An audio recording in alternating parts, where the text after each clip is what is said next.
Kegiatan hulu minyak dan gas bumi di Indonesia. Berdasarkan Undang-Undang Nomor 22 Tahun 2010 tentang minyak dan gas bumi, kegiatan usaha hulu adalah kegiatan usaha yang berhentikan atau bertumpu pada kegiatan usaha eksplorasi dan eksploitasi. Adapun eksplorasi adalah kegiatan yang bertujuan memperoleh informasi mengenai kondisi geologi untuk menemukan dan memperoleh perkiraan cadangan minyak dan gas bumi di wilayah kerja yang ditentukan. Sedangkan eksploitasi adalah rangkaian kegiatan yang bertujuan untuk menghasilkan minyak dan gas bumi dan wilayah kerja yang ditentukan, yang terdiri atas pengeboran, penyelesaian sumur, pembangunan, sarana pengangkutan, penyimpanan, dan pengolahan untuk pemisahan dan pemurnian minyak dan gas bumi di lapangan, serta kegiatan lain yang mendukungnya. Kegiatan hulu minyak dan gas bumi itu merupakan industri padat modal dan berisiko tinggi. Hal ini menyebabkan kegiatan usaha hulu minyak dan gas bumi di negara berkembang dituntut menciptakan iklim yang kondusif bagi investasi dalam suatu hubungan kerjasama antara pemerintah sebagai sumber daya migas dan perusahaan swasta multinasional yang menyediakan dana, teknologi, dan peralatan yang diperlukan untuk mengembangkan sumber daya ini, di mana taruhan risikonya tidak tinggi tetapi potensi untuk memperoleh keuntungannya juga cukup tinggi. Pada pelaksanaan kegiatan hulu migas, kontraktor migas di dunia dibagi atas konsesi, kontrak bagi hasil, dan kontrak lain. Sebelum indikator dikeluarkan dari dalam tanah, konsepnya secara umum adalah milik negara. Adapun jenis kontraknya baik dalam konsesi maupun kontrak karya, negara tetap menjamin hak eksplorasi dan eksklusif, hak pengembangan dan produksi eksklusif kepada kontraktor untuk setiap penemuan komersial. Sedangkan pendapat lain menyatakan bahwa bentuk perjanjian kerjasama di bidang minyak dan gas bumi secara umum dapat dibagi menjadi: 1. Konsesi atau concession. 2. Kontrak bagi hasil atau production sharing contract. 3. Kontrak jasa, risiko risk service contract. 4. Kontrak jasa, service contract. 5. Usaha patungan atau joint venture. Meskipun di antara berbagai kontrak tersebut terdapat perbedaan, tapi tidak tertutup adanya persamaan. Adapun persamaan tersebut mengenai: A. Masa berlaku perjanjian atau kontrak duration yang terdiri dari tahap rekognisi, tahap eksplorasi, serta tahap pengembangan dan produksi. Pada tahap rekognisi, umumnya perjanjian belum ditandatangani. Kegiatan yang dilakukan masih bersifat penjajakan, negosiasi, dan due diligence. Pada tahap eksplorasi merupakan tahap penting yang dijalankan dengan melakukan proses eksplorasi secara lebih sistematis, mendalam, dan menyeluruh. Sedangkan dalam tahap pengembangan dan produksi akan dibangun berbagai infrastruktur. B. Pengembalian sebagian wilayah kerja atau relinquishment. Wilayah kerja yang dikembalikan kepada negara tersebut tidak akan meliputi wilayah kerja yang sudah dibuktikan produktif maupun akhirnya luas wilayah kerja yang produktif tersebut melebihi batas yang telah ditetapkan. C. Penempatan dan pelatihan karyawan nasional atau employment and training nasional. Pengertian penempatan mencakup pengembangan karir dan pelatihan mencakup aspek teoritis dan praktikal. Dalam arti luas, penempatan dan pelatihan karyawan nasional diharapkan sebagai sarana utama dalam proses alih teknologi. D. Preferensi penggunaan barang dan jasa produksi lokal atau preferensi for use of domestic goods and service. Pemberdayaan ekonomi nasional adalah salah satu tujuan utama pemberian hak pengusahaan minyak dan gas bumi kepada kontraktor. Pemasaran minyak mentah atau crude oil marketing. Pada umumnya kontraktor berhak memasarkan dan mengekspor secara langsung minyak mentah yang menjadi haknya. Sedangkan atas bagian yang menjadi hak negara biasanya kepada kontraktor diberikan opsi untuk memasarkan dan mengekspornya atas permintaan negara. Pemenuhan kebutuhan domestik atau domestic market obligation. Kewajiban untuk memenuhi kebutuhan minyak dan gas dalam negeri diterapkan hampir di semua negara. Pemberi hak pengusahaan pertambangan minyak dan gas bumi.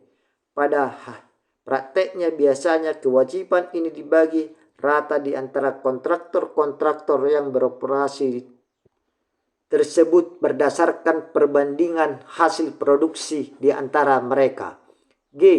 Kewajiban penghilangan atau refining obligation. Kewajiban ini diterapkan karena memang tingkat applicability yang rendah karena pembangunan kilang biasanya terkait langsung dengan tingkat produksi, tingkat konsumsi, dan faktor pendukung ekonomi lainnya. Investasi minimum atau minimum investment. Ketentuan yang berlaku pada masa eksplorasi ini mewajibkan kontraktor membelanjakan jumlah anggaran tertentu dalam jangka waktu tertentu. Rencana kerja atau work program. Sejalan dengan persyaratan bagi kontraktor untuk membelanjakan dana sesuai dengan komitmen investasi minimum untuk jangka waktu tertentu dalam masa eksplorasi, maka realisasi selanjutnya adalah penyusunan rencana kerja yang sesuai dengan dana yang telah dianggarkan.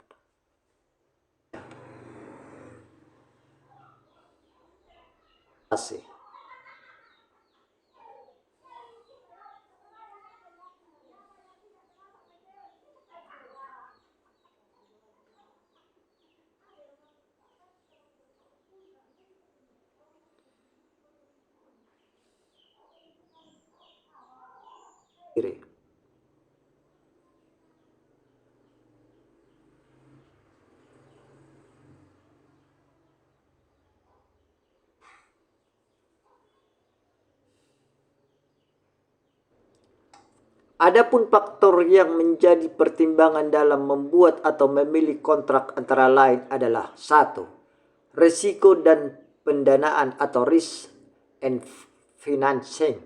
Pada umumnya semua jenis perjanjian pengusahaan pertambangan minyak dan gas bumi membedakan risiko dan tanggung jawab pendanaan pada kontraktor.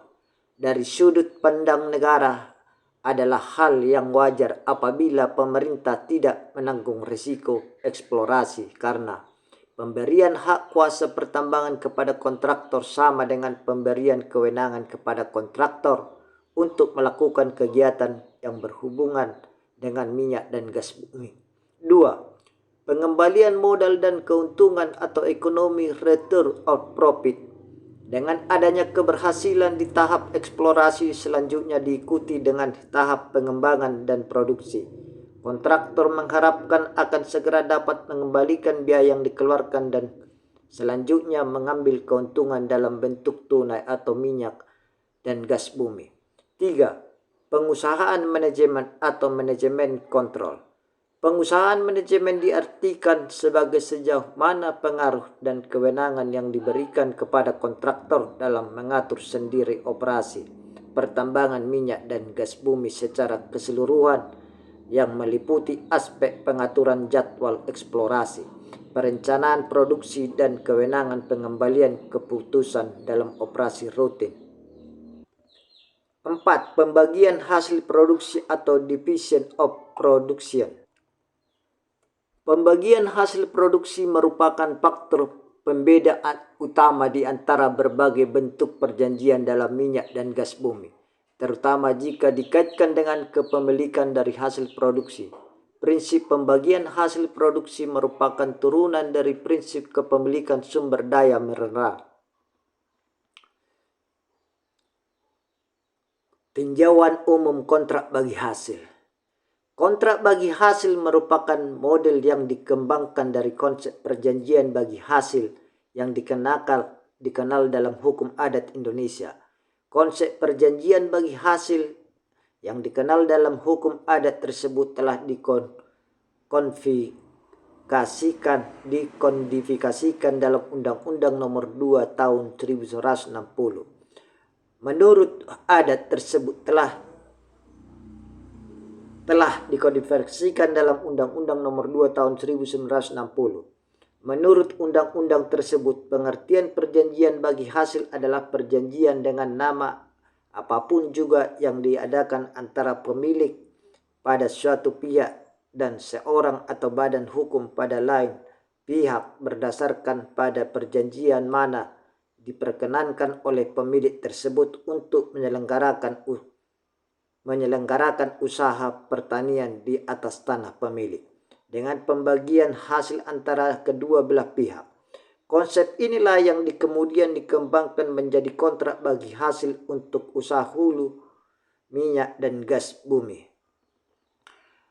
Dasar pemikiran pengelolaan minyak dan gas bumi di Indonesia sebenarnya sudah dirancang dengan ide KBH.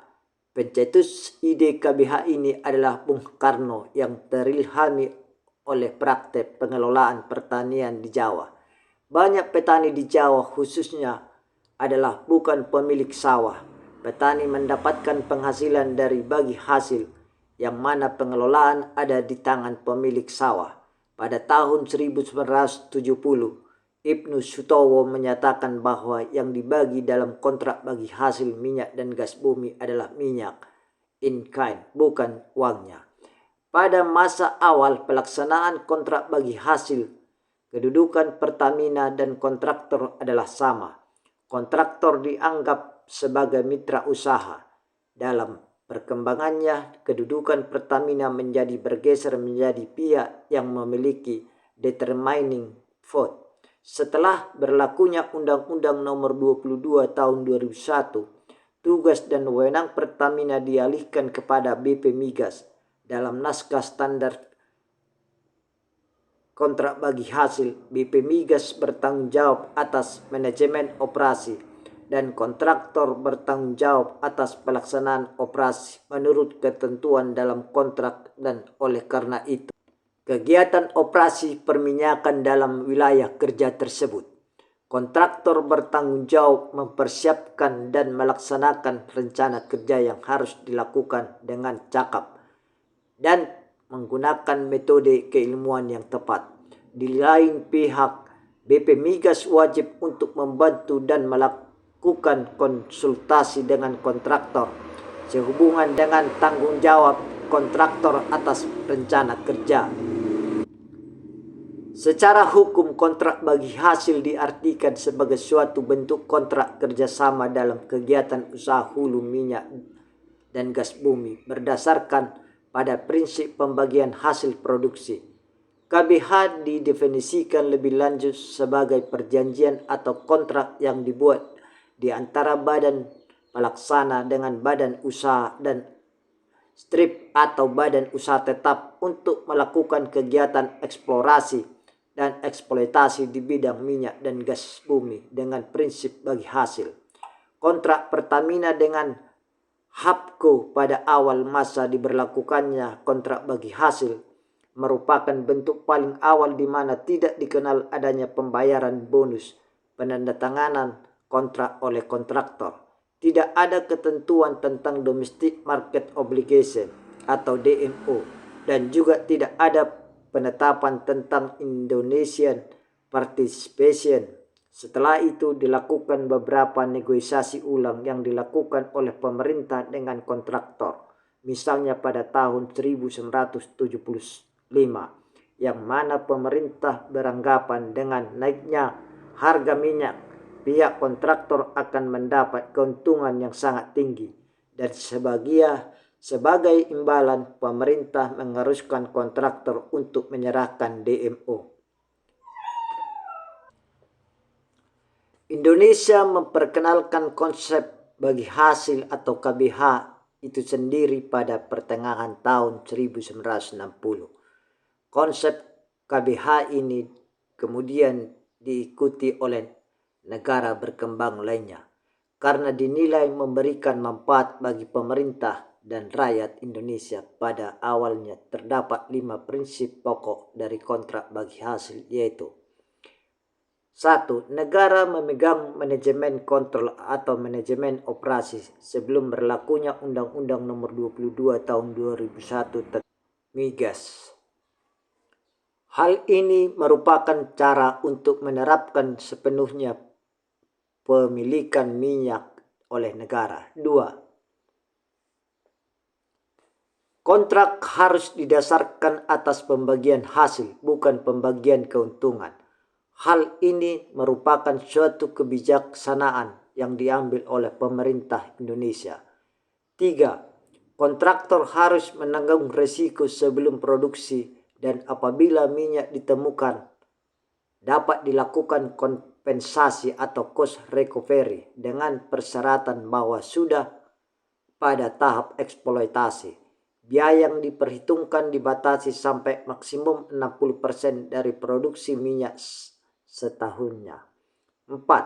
Sisanya yang 60% dari seluruh produksi atau lebih. Apabila biayanya kurang dari 40%, dibagi 65% untuk perusahaan negara atau wakil pemerintah dan 35% untuk kontraktor. 5. Semua peralatan yang dimasukkan ke Indonesia oleh kontraktor yang ada hubungannya dengan proyek dan berada dalam wilayah kerja kontraktor otomatis menjadi milik pemerintah. Ketentuan pokok kontrak bagi hasil pertama kali diatur dalam Peraturan Pemerintah Nomor 35 Tahun 1994 tentang syarat-syarat dan pedoman kerjasama kontrak bagi hasil minyak dan gas bumi atau PPKBH.